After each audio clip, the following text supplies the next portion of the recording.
Welcome to this episode of the Raising Killen podcast. My name is Marsh Naidu and I blog at raisingkillen.org, where we curate resources for parents raising children with developmental delay and disabilities. As always, remember the content on this podcast is purely informational, and if you seek advice for your specific situation, to contact a trained professional. Today's episode is brought to you by Move Up Physical Therapy, a private practice in Bartlesville, Oklahoma, owned and operated by Rebecca Renfro. Rebecca, thank you so much for believing in the work we do and your sponsorship. We are getting ready for summer and talking all things camping. Today we are joined by Mark Price of Camp Conquest in Millington, Tennessee. So guys, grab your cup of coffee, put your feet up, and get ready for some awesome conversation.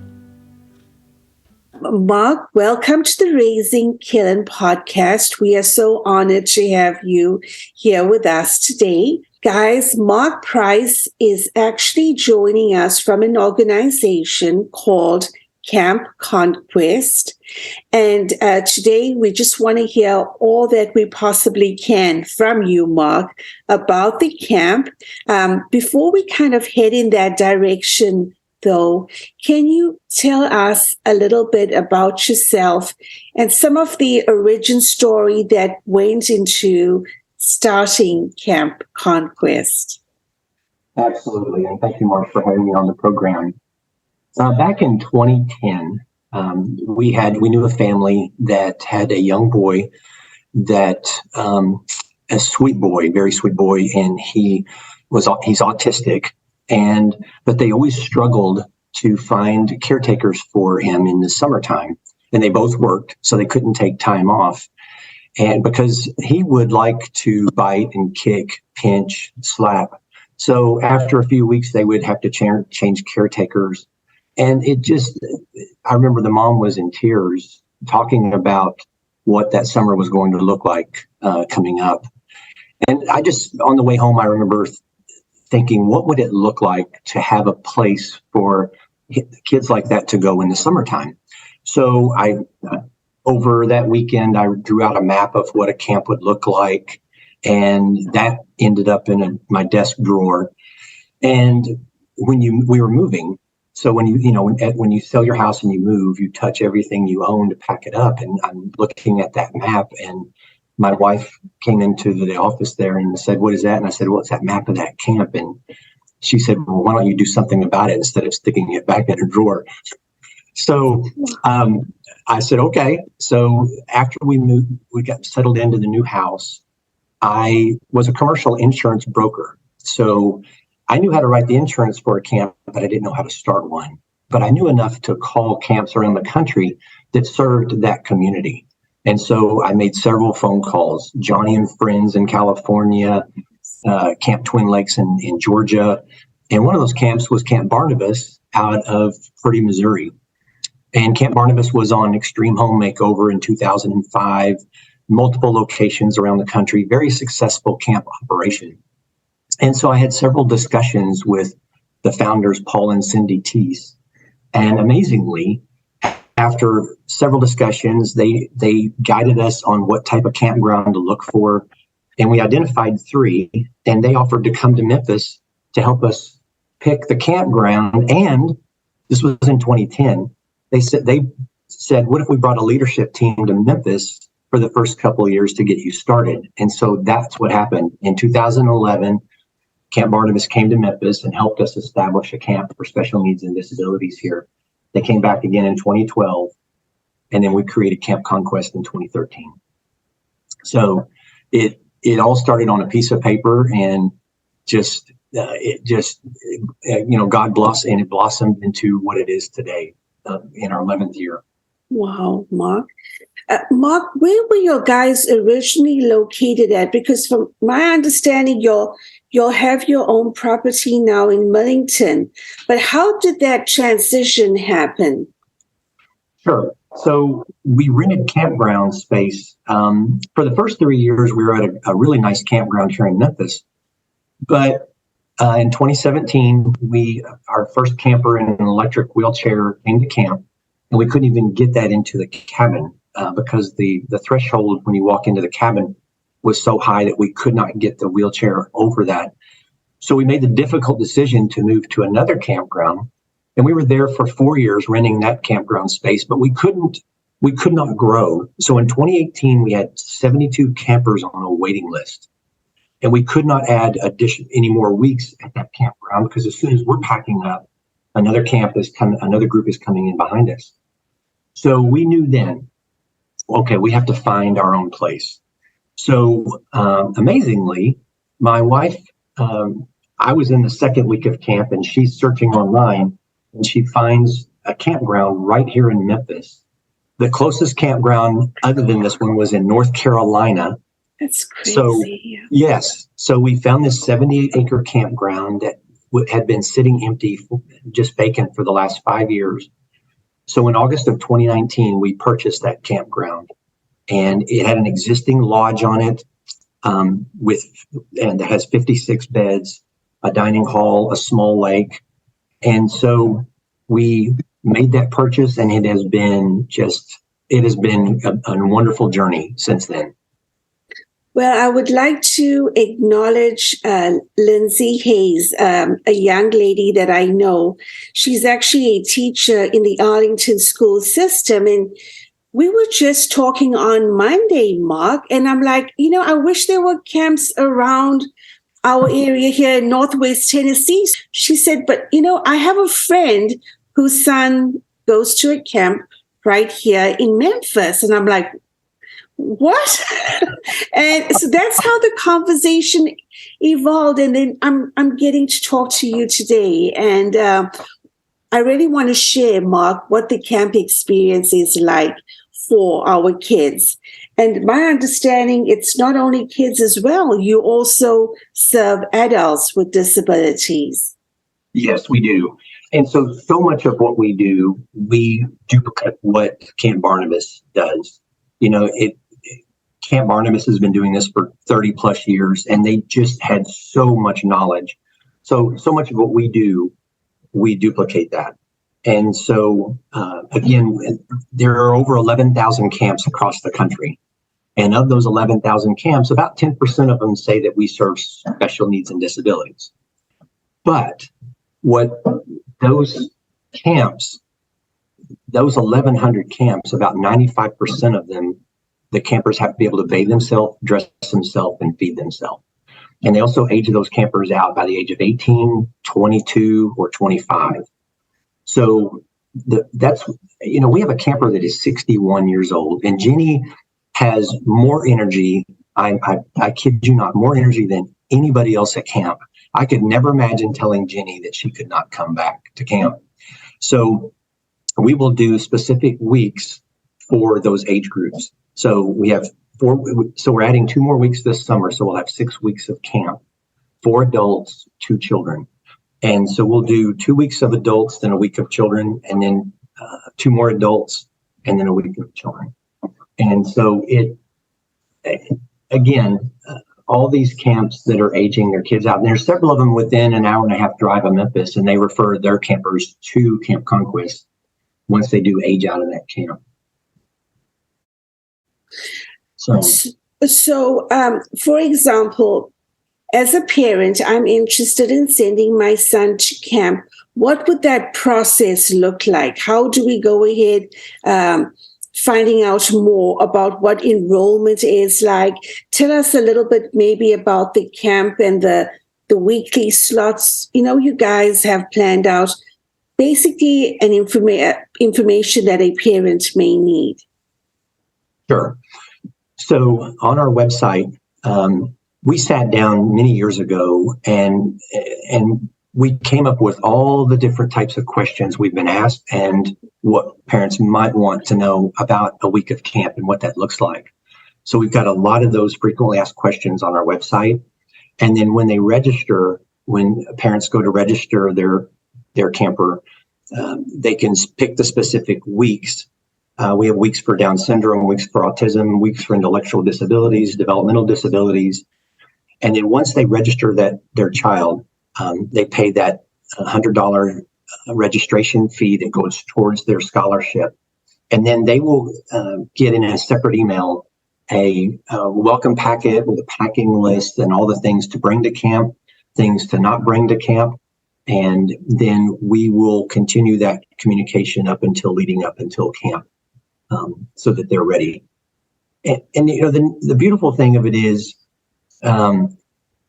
we have campers that come from within an hour, 5 minutes down the road and 5 hours away, even as far away as Michigan, because we are one of around less than 50 camps across the country that serve all ages and all disabilities. So we have campers that come from Texas, Louisiana, South Carolina, Michigan, Florida. And same with volunteers. We have volunteers that come from all over the country. And again, going back, Camp Barnabus taught us that you really should have a 1-to-1 ratio. And so we have practiced that since day one. So for every camper that comes to camp, they are paired up with that counselor for the week. So in a cabin group, we'll have 4 campers on the bottom bunks, 4 counselors on those top bunks, and then 2 cabin leaders in each group. And so those cabin leaders are there for support, added support, to do wheelchair transfers, help with hygiene and bathing, that type of stuff. That was something I was going to touch on. In the event that a camper might need assistance with personal care or ADLs, how that would have kind of been set up. Yeah, so that helper or missionary or counselor that is paired up with that child or adult, is that the person who facilitates the activity of daily living, or? Yes. So volunteers arrive on Sunday for training. Campers don't arrive until Monday at 4:30. So we have a full day plus of training with those volunteers. And our medical team, so each week of camp, because our parents come with so many medications and medical attention, we will have a medical team each week of camp, and they're volunteers as well. And so that medical team will look at the diagnosis for that week, and their training will be specific to those diagnoses. And so we'll train them on how to properly change a brief or a pull-up. We don't call them diapers. How to properly bathe that camper. So we don't take the washcloth to wash them. We put it on their hand, and we help that person. And we have a 3-person rule. So during that training, we stress that there's a 3-person rule at camp. So you are never to be alone with your camper, not in the bathroom, not in the cabin. And you can be off by yourself outside, away from your group, and within an eye, so that you can be seen. And just, in our 10 years, safety, just general safety. Yes, absolutely. In our 10 years of operating camp, we have had no accidents nor injuries, and that's unheard of in the camp world. And it goes back to that insurance hat that I wore for 24 years, that commercial insurance hat. Having that strong risk management program has kept everybody safe. And by having that 1-to-1 ratio, you don't have people getting hurt. You don't, and that's why so many camps around the country, it's not easy to do this because it takes so much manpower to operate a camp like this. So, but I'll tell you, it's one of the most rewarding things you can do, to take that camper, whether they're high functioning or a camper in a wheelchair with a feeding tube and a trach, and you take them and send them down a zip line or put them on a horse or let them shoot archery, canoeing. It's it's the most rewarding thing I've ever done. So, Mark, is there anything else, sir, that you would like to touch on, that you would like listeners to know, and maybe those young people out there listening that may want to even volunteer? Is there anything that you would like to let us know? Yes, and that, again, because it takes so much manpower, that is one thing that our biggest need right now is for volunteers. So each week of camp, we need 100 for each summer. We need 120 volunteers, and those volunteers range in ages of 13 to 65ish. 13 and 14-year-olds are what we call our conquerors. So they set up and break down activities throughout the day, and then once they're done setting those activities up, they are paired up with a cabin group, and so they'll go over and help that cabin group and become support for that group. And then counselors are 15 to 30ish. And again, they're paired up with that camper for the week. And they get to pick the camper that they're going to spend the week with. Once we assign these volunteers to a cabin group with their cabin leaders, so Monday morning after breakfast, during training, they will take their 4 camper applications and they'll sit down and they'll train over these 4 campers and their families and for safety during the week of camp and their arrival. And then each missionary gets to read through that camper application, all 4 of them, and then they pick and choose who they want to spend that week with. So the need for those missionaries, those volunteers, is very, very strong. And then our cabin parents, our moms and dads, they're there as well as support. They're also paired up with a cabin group, and they're there for support throughout the week. Some parents like to be a counselor, and if they have that kind of energy, because it does take a lot of energy, just to spend that week, and we give them, just to give you an idea of what a day of camp looks like. Yes. So we'll get up at 7:30. Morning songs are at 8:00, and we have some great camp songs. Kind of move your arms, move your legs, and kind of get the blood flowing. And then 8:30 is breakfast. And then we'll go back, each cabin group will go back to their cabins and clean their cabins. And then they'll do a morning devotional. And then 10:30 is our first activity. And so each cabin group will go to a different activity. And then at 11:30, we switch and go to the second activity. Lunch is at 12:30. So at 1:15, everybody gets a break. The campers go down for a nap. And the counselors and volunteers can go down for a nap as well if they like, or they can go into the lounge room or just hang out around camp if they like. At 2:15, we're back up again. 2:45. We have snow cones, and every afternoon it's beach time. We have a large sandy beach on our lake, and so the kids will go down there and play. They'll fish. They can canoe if they want, and we'll do our afternoon activities.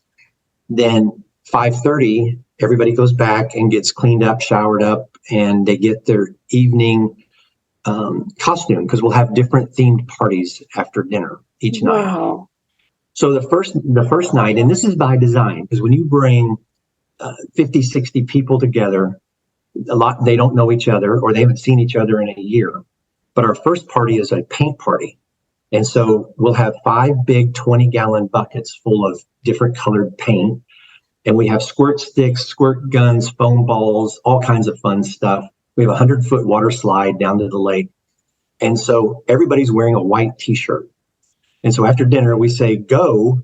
And for 45 minutes, everybody's slinging paint and they're covered in paint.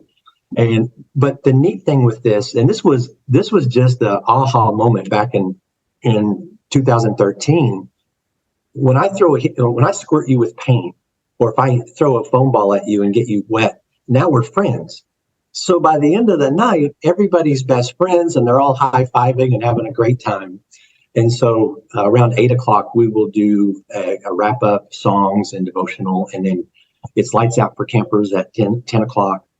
And then a beautiful thing that we do at camp, and again, we learned this all from Camp Barnabus, but we do family time.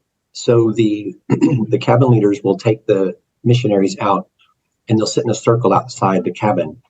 and they just talk about their highs and lows. So, Marsh, what was your high for the day? And they'll talk about that. And then what was your low for the day? And I'll tell you, this is a time you can just sit back in the distance from afar. And I love to do this. And you hear the laughter, and then you hear the crying and more laughter. And it's just so neat because these missionaries come thinking, I'm going to love on these kids and I'm going to give them the best week. But what they don't realize is when they get there, and I know you see this as well, and we do because of our son with Down syndrome, they feel this unconditional love back from their camper. And it's just, it just touches their heart. I still get emotional when I talk about this because every year we see this time and time again. And, the media doesn't paint a pretty picture for our youth, but if you saw the youth that we get, they are phenomenal. The servant leaders that we see coming through camp each and every summer is just, it's a beautiful thing. Mark, for the young people that might be interested in serving as missionaries, how do they start that process? Do they just apply through the website? Is there any cost for them to be a missionary, or how does that work? Great question. So yes, again, we sat down several years ago, and we have several frequently asked questions on our website, and then they would register through the website. And one of the things that we learned early on, our missionaries pay $100 to be there for the week, and since we're a nonprofit, that helps offset our cost for meals. But another thing that it does is it creates the skin in the game, because we were told early on, if you're going to tell parents that you're going to have a 1-to-1 ratio, and they're counting on that, if you have 100 campers show up for a week, you better have that 100 to 110 missionaries there for that week as well. So by charging that fee, yes, it helps us offset those food costs, but it also, in all of our 10 years of operating camp, we were out for COVID, but 9 years of operating camp, we've had less than 5 volunteer missionaries not show up. And they always called. They would always call to say, hey, I'm sorry, I can't make it. I had back surgery or one reason or another. When I talk to other camps around the country that do what we do, they have camp volunteers that don't show up all the time. And it puts so much stress on the rest of the group. So it really helps out. So yes, they go and register online and then pay that fee. Sure. Mark, thank you so much for taking the time to tell us about Camp Conquest. And if you are interested in finding out more about the camp, guys, please check out campconquest.org, Mark, or is it .com? It's .com. There's a campconquest.org in Pennsylvania that's been around for quite a while. Okay. So that again, guys, is campconquest.com. Mark, you have an amazing day, and we hope to see you soon. You too. Thank you, Marsh, and it was really nice meeting you. You too, sir. Thank you for listening along on the podcast today. We sincerely appreciate a rate, review, and a share of the information that we provide to other parents seeking this type of information. We hope you guys have an amazing summer, and be sure to check out Camp Conquest on campconquest.com. Please share your summer adventures with us by tagging us on Facebook at Raising Kellen, and we look forward to hearing more about how you'll get to spend the summer. As always, remember, get to the top of your mountain. This is Marsh Naidu signing off.